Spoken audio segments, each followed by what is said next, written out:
News India 27 नव्या पिढीचं नवं माध्यम। मुळासकट झाड कोसळलं। नाशिक येथील CVS जवळची घटना। कोणतीही जीवित हानी नाहीये। सायंकाळ म्हणजे घरी परतण्याची वेळ आणि ऐन वेळेला झाड आपल्या वाटेत पडलं तर वाहतुकीची खोदमळ। सायंकाळी 6:30च्या सुमारास नाशिक सत्र न्यायालयाजवळ ॲडव्होकेट बंडू नाना डांगे यांच्या वाहनावर एक झाड कोसळलंय। सुदैवाने ह्यात कोणतीही जीवित हानी झाली नसून झाड पडून देखील त्यास विल्हेवाट लावण्यासाठी नाशिक पालिकेच्या यंत्रणा पोहोचली न कोणी ST महामंडळाने हालचाल केली। हे झाड कोणाचं मालमत्तेचं ह्या विषयावर चर्चा होत असल्याने झाडाला बाजूला करण्याचा अद्याप प्रयत्न केलेला नाहीये। यावर ॲडव्होकेट डांगे यांनी शासनाच्या यंत्रणाबद्दल शोकांतिका जाहीर केली आहे। ही संध्याकाळी 6:30ची घटना आहे। मी ऑफिसला बसलो होतो, मला माहिती मिळाली आमच्या ऑफिसच्या कर्मचाऱ्याकडून की गाडीवर झाड पडलं। जेव्हा मी येऊन बघतो तो पूर्ण गाडी चेंदामेंद झालेली होती आणि संपूर्ण झाड बुडासहित गाडीवर पडलेलं होतं। आता आम्ही बघतोय 20 मिनिटापासून की गाडीवर झाड तर पडलं, परंतु जी यंत्रणा ST महामंडळ असेल, पोलीस डिपार्टमेंट असेल, यांच्याकडून यंत्रणा सक्रिय नाही आहे की गाडीवर पडलं झाड ते कसं बाजूला करायचं। ना क्रेन आलेली आहे, 2 मुलं आलेले आहेत, तर त्यांनी फक्त झाडाच्या फक्त फांद्या तोडलेल्या आहेत। त्यांचं म्हणणं आहे आम्ही जर पूर्ण झाड तोडतो तर आणि गाडीवरून ते झाड काढतो तर मग आम्हाला पुन्हा तुम्ही ते मटेरियल द्या पूर्ण झाडाचं। ST महामंडळ म्हणते की ते आता आम्हाला तसं करता येणार नाही, कारण गाडी ती झाड आमचं आहे। परंतु नुकसान ते माझं झालेलं आहे आणि पुन्हा ते गाडीवरून ते झाड पडलं झाड निघत नाही आहे। खूप मोठी शोकांतिका आहे। एवढं नुकसान होऊन देखील यंत्रणा सक्रिय नाही।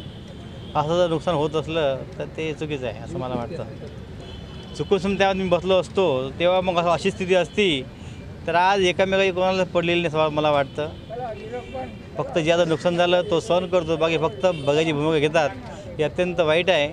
असं कोणावर अशी वेळ येऊ नये आणि यंत्रणेने देखील असं दुर्लक्षितपणा करू नये असं मला वाटतं। आमचे सहकारी ॲडव्होकेट बंडू नाना डांगे यांची गाडी आहे।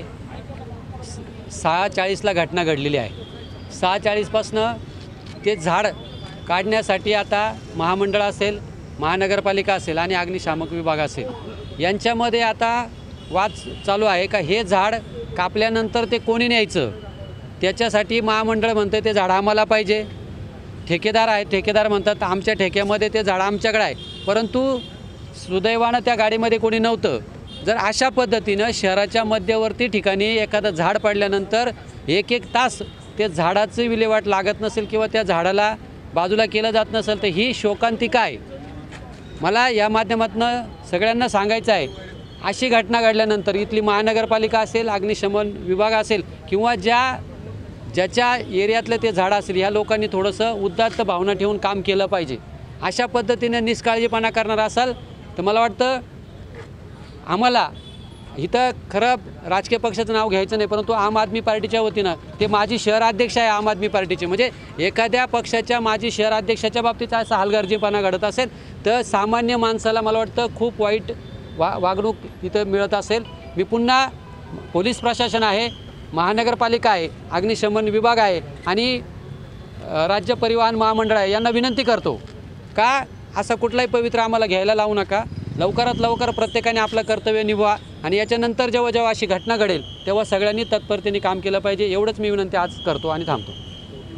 News India 27 Marathi, Nashik.